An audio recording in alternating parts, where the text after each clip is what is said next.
Alabama? Like, I feel like that's a layup, right? 44-13. Yeah. Bryce Young in his debut looks the part, plays the part. And I said this, right, earlier in the week because I did not have Alabama number 1 to start the season. I thought I was right, and I think I was, to doubt them.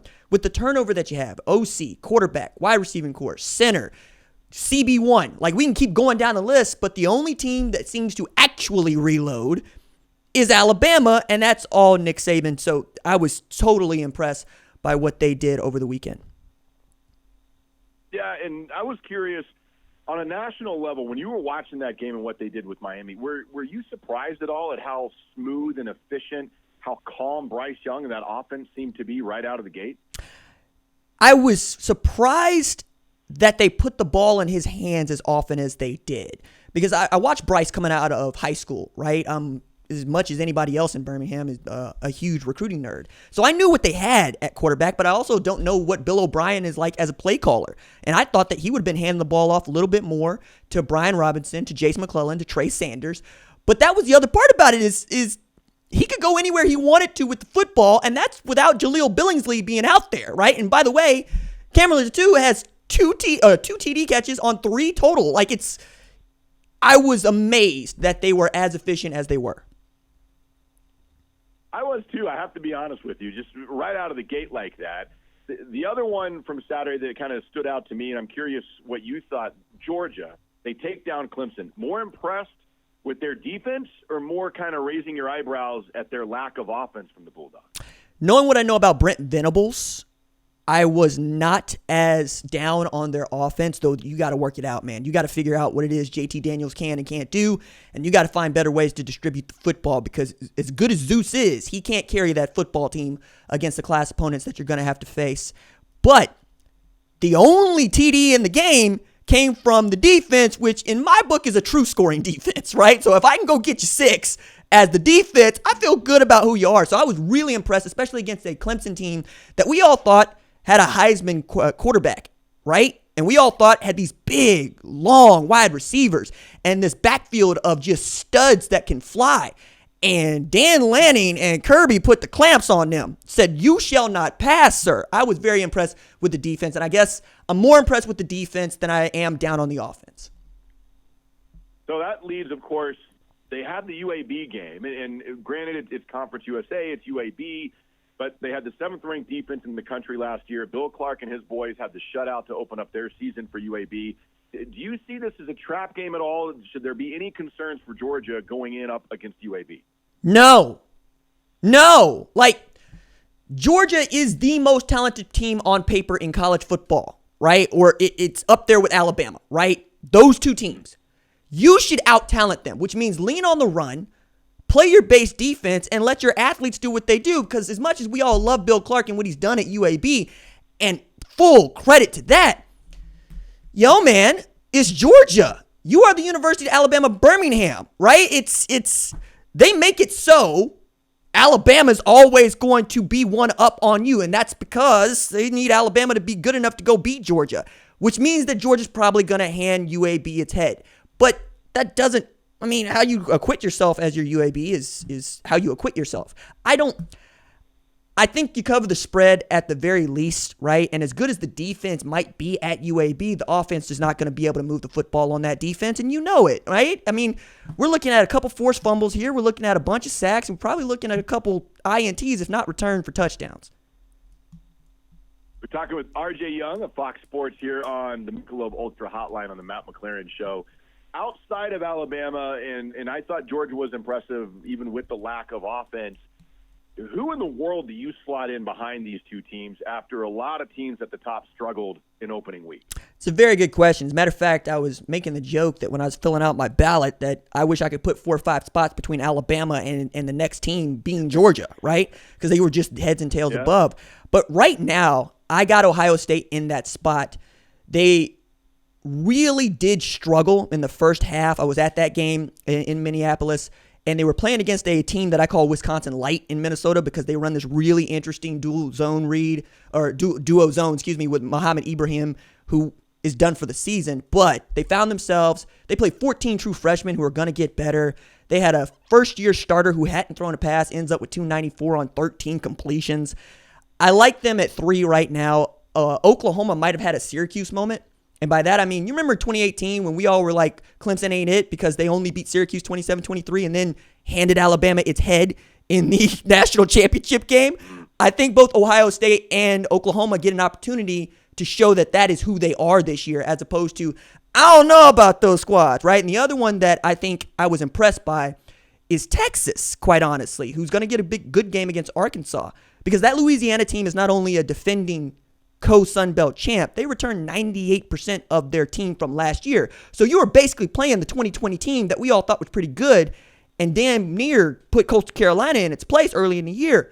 And you were able to be physical, run them over and run them down. That was the other team that really impressed me in week 1.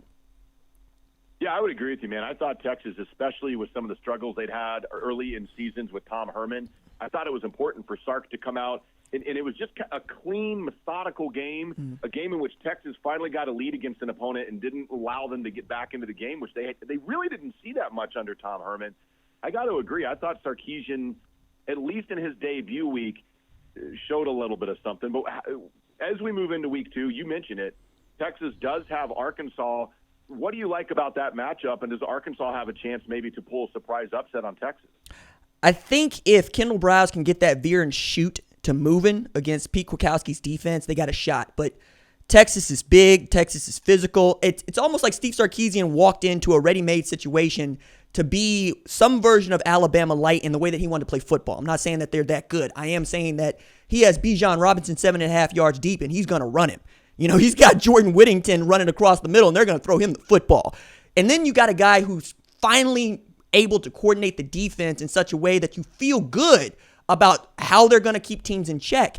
And I think against Arkansas, you're going to have to stop them. You're going to have to keep everything in front of them, and then you're going to have to score with them when you can. You're going to have to take some shots, right? And it's going to be a sellout crowd. I think it's the first one they've had at Fayetteville since 2017. So you're going to be in a hostile environment. You get some things to go your way, you'll be all right. But for me, it's all about, okay, you were able to keep Barry Odom from going to Texas. Now he's got to earn his money. Again, we're talking with R.J. Young of Fox Sports, joining us here on the Michelob Ultra Hotline on Jocks 94.5. Unlike week 1, and you got to love week 1 these days, the way they do this where it's Wednesday through Monday, 5 ranked matchups, it was awesome. We only get a couple in week 2. One of those, Ohio State, we talked about them a little bit. They've got Oregon coming in. Not sure about Kayvon Thibodeau at this point, whether he'll play or not. Does Oregon have a chance if Kayvon doesn't play? It's hard to say yes to that, isn't it? Because you're talking about a guy who's got a high ankle sprain and is a high leverage speed rusher, right? I love Kayvon. KT is one of those dudes. He is the number 1 overall pick in the draft because I'm down on this quarterback class after last week, but I'm looking at what they do offensively, and they got a quarterback that is basically a tailback. Like, I watched that game, and Anthony Brown doesn't look like he's the dude to go and slice up in Ohio State secondary. So if all you're going to be able to do is run, take your shots, right? Minnesota was able to do it, but they were able to put the clamps on them. Ohio State's also going to score on you, right? That's the thing that I think is really going to upset Mario Cristobal and that defense that's so good is you're going to have to score 35 to win that football game, and I don't know that they have 35 points in them. And then, of course, the other ranked game, the Cyhawk game, Iowa State, they're both in the top 10 for the first time ever when they play each other. Does Iowa look as good against Iowa State as what we saw, what they did to a ranked Indiana team last week? Can they replicate that again in week 2? I think they can defensively. I don't know if that offense is going to be enough because the way I put it is Riley Moss outscored Indiana 12-6 by himself, and he's defensive back. Right? Like that's a hard look. The other way to look at this is Iowa is low-key super talented, right? So I was taking a look at our research over at Fox, and Iowa has as many players in the NFL today as Clemson and more than Oklahoma, Michigan, and Penn State and Florida.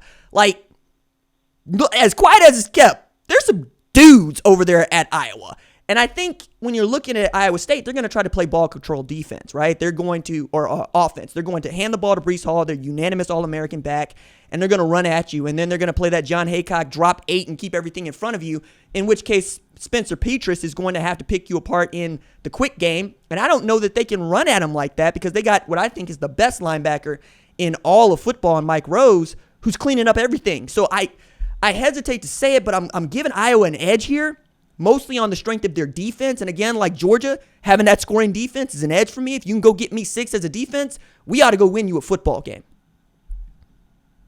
And, you mentioned it, and I have to agree with you, this quarterback class. Spencer Rattler and Sam Howell were supposed to be the Heisman favorites. They were supposed to perhaps be the 1-2 picks in the NFL draft coming up in 2022.